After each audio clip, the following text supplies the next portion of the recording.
Assalamualaikum warahmatullahi wabarakatuh. Horas Medan. Hai guys, salam ketemu lagi bersama kami di Rusdian Effendi Channel. Konten-konten yang menyajikan tentang seputaran bahasa dan sastra. Nah, kali ini lebih menarik lagi, kita akan membahas tentang lanjutan tentang menulis puisi. Masih ingat bahwa di part pertama kita pernah diajarkan tentang bagaimana cara menulis puisi. Nah, kali ini ada trik yang kedua yang cukup menarik, namanya menulis puisi dengan metode pilih tebang T3. Nanti kita saksikan lebih lanjut lagi. Oh iya, jangan lupa kita tekan tombol like dan komen, dan jangan lupa juga yang terpenting adalah subscribe video saya. Dan kemudian kami berharap kepada kalian semua untuk video kami ini lebih berkembang. Silakan tekan tombol notifikasinya agar Anda semua menjadi orang pertama yang terus menonton video kami. Tetap bersama kami di Rusdian Effendi Channel. Selamat menyaksikan. Salam, ketemu lagi. Ayo.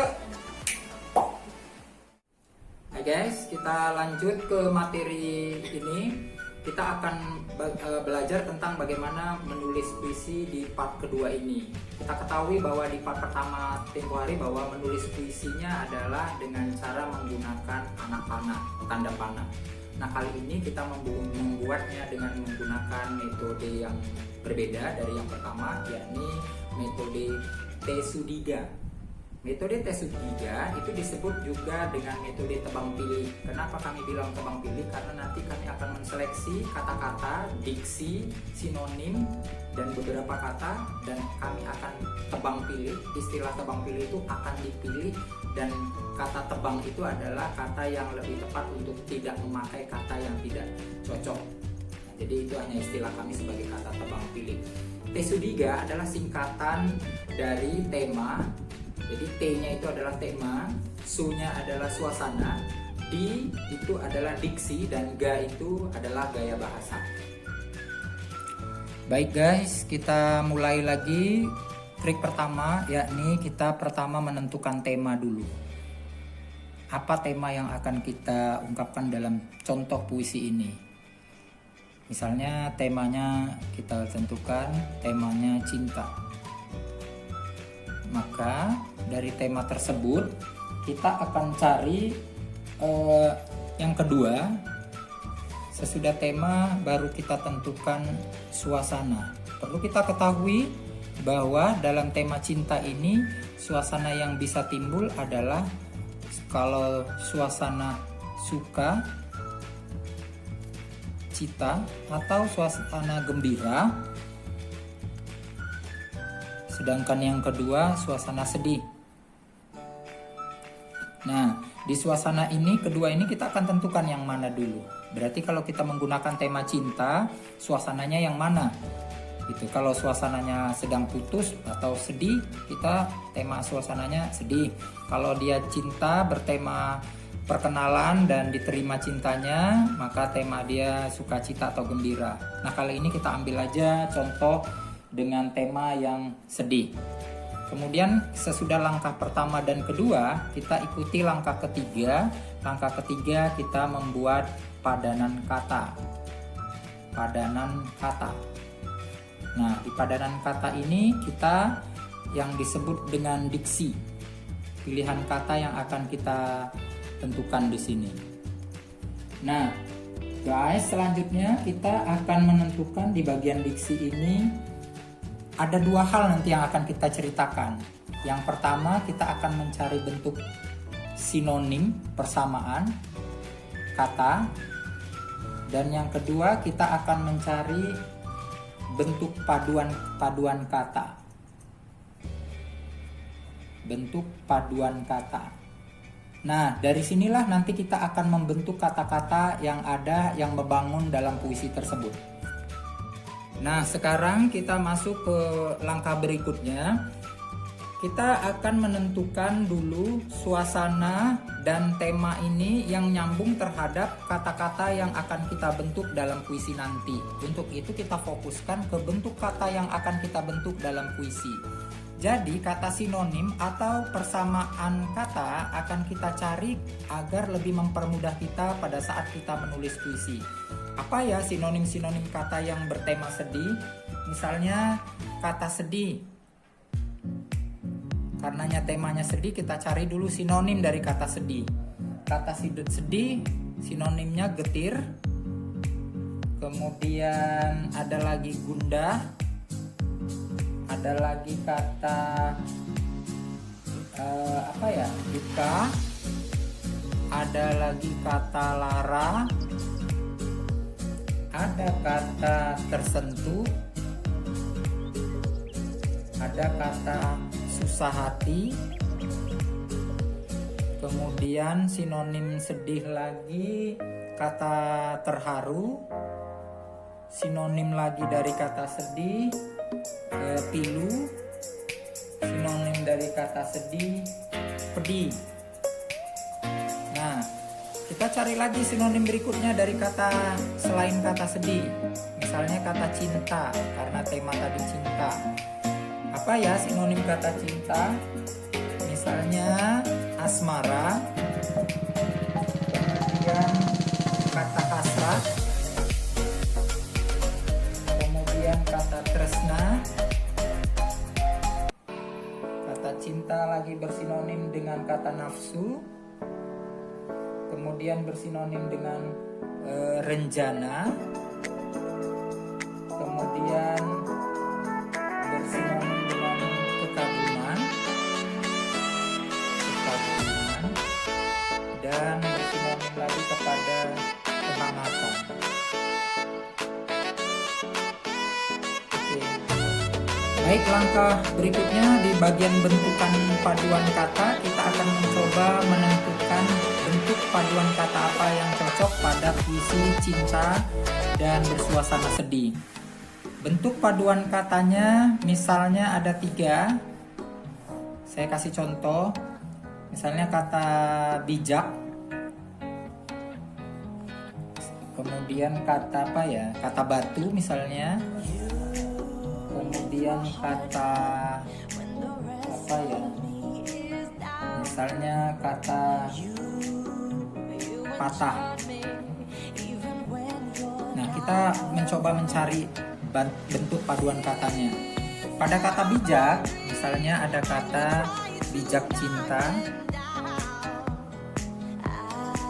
Kemudian ada kata bijak rindu. Kita buat padanan katanya. Apalagi selain kata itu ada kata bijak apalagi? Bijak sendiri. Ada juga padanan kata bijak sendiri. Kemudian ada bijak sabar. Oke, sekarang kita masuk ke kata batu. Misalnya apa ya kata batu? Padanan kata yang cocok dari kata batu, akar batu misalnya. Akar batu atau batu air. Batu air. Atau kata arang batu. Arang batu. Kemudian ada lagi kata batu ambar. Tahu batu ambar? Batu ambar itu adalah getah yang keluar dari pohon damar gitu. Kemudian ada lagi batu anjuk. Oke. Ada beberapa kata ya. Untuk kata patah bisa saja kita ambil misalnya patah hati. Kemudian patah semangat. Apalagi ya, rindu patah misalnya, dan lain sebagainya. Nah, kata-kata tersebut ini nanti kita olah dalam bentuk puisi.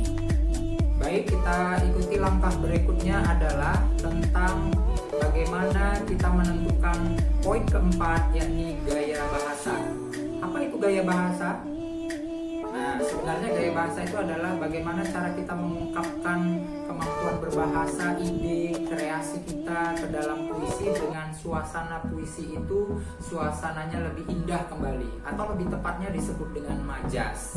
Nah, majas atau gaya bahasa ini bisa, kalau dalam puisi kita orang-orang pemula ini menulis puisi itu yang perlu diketahui adalah dua hal dulu yang sangat terpenting adalah satu, majas perbandingan, dan yang kedua majas pertentangan. Nah, di majas perbandingan ini yang sangat sekali sering muncul bagi kita para pemula adalah majas-majas asosiasi atau perumpamaan. Kata kunci dari majas asosiasi ini adalah sering menggunakan kata seperti, ibarat, laksana, bagai, bak, umpama. Nah, kalau sudah ada kata-kata itu disebut dengan majas asosiasi. Misalnya rambutnya panjang, bak mayang terurai. Ada kata bak di situ. Yang kedua adalah metafora. Metafora adalah bentuk majas yang di dalamnya sebenarnya singkatnya dia terdapat ungkapan di dalamnya. Jadi kalau ada ungkapan di dalamnya itu termasuk dalam metafora-metafor. Misalnya si kutu buku. Wanita si kutu buku berbicara dalam kelambu misalnya. Si kutu buku itu metafor. Gitu. Kemudian yang ketiga adalah personifikasi, membanding benda mati yang seolah-olah hidup. Misalnya pulpennya menari-nari di atas kertas. Nah, kata-kata benda mati yang seolah-olah hidup bertingkah seperti manusia. Yang keempat itu majas alegori. Majas alegori adalah majas yang di dalamnya tingkah binatang bertingkah laku seperti manusia. Ketika kupu-kupu tertawa lucu melihat indahnya sang kancil. Nah, pada saat kata-kata si kupu-kupu tertawa itu bertingkah seperti manusia, nama majasnya alegori. Pada bagian berikutnya disebut dengan majas pertentangan. Majas pertentangan ini terbagi 4. Yang satu pertama adalah hiperbola. Jadi saya kalau mengajarkan hiperbola itu tangan saya selalu seperti ini. Hiperbola adalah majas yang berlebih-lebihan. Yang kedua litotes, majas yang merendah-rendahkan dari keadaan yang sebenarnya. Jadi kodenya.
Oke.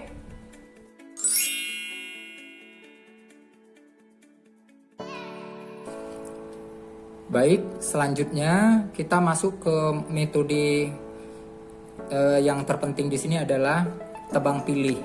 Tadi T3 itu sudah kita tentukan tema, suasana, padanan kata, dan gaya bahasanya. Sekarang kita akan menentukan yang mana yang akan kita pilih menjadi sebuah bentuk yang bagus. Saya memilih dari kata cinta ada 2 kata, asmara dan renjana. Kemudian dari segi sinonim, saya ambil kata butir dan duka. Kita pilih sehingga menjadi bentuk puisi. Terserah kalau kalian semua mau ngambil satu bentuk semuanya, boleh juga. Tapi nanti kalau belajar ini, nanti kita tulis, pada saat kita menulis puisi, kita ambil kata-kata yang terkait dari sinonim, dari kata-kata yang sudah kita pilih, dan bentukan kata yang sudah kita tentukan ini. Kata bijak, saya ambil kata bijak sendiri, bijak sabar, batu ambar, patah hati, dan patah arang, hingga menjadi bentuk puisi.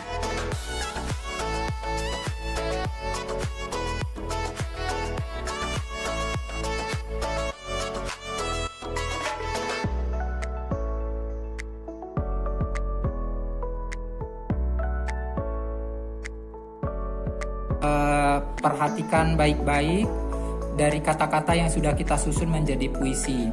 Ini adalah kata-kata yang kita ambil dari sinonim dan padanan kata serta bentuk gaya bahasa yang telah kami jelaskan tadi. Ada beberapa kata-kata gaya bahasa yang kita lakukan di sini. Ada metafora, ada majas yang berlebihan, ironi yang terpampang dalam puisi tersebut. Nah, selanjutnya kita akan membahas tentang judulnya. Nah, kira-kira judulnya apa ya?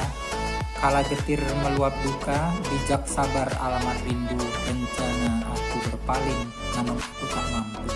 Susah hati, mata bersaksi jadi bijak sendiri. Asmara hanya tinggal kenangan. Pedih terasa pilu di raga, dikala kematian menjemputmu menuju ajal. Hati hampa batu ambar, aku tetap mencintaimu. Kini patah arang, melihat kau terhampar di makam.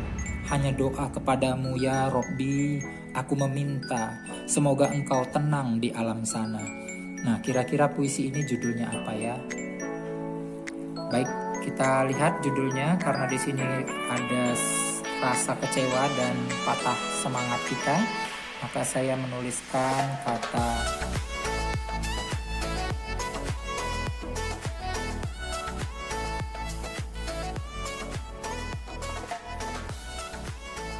Asmara Patah Arang oleh Rusdian Effendi. Nah, bagaimana semua sudah menyaksikan video kami kan?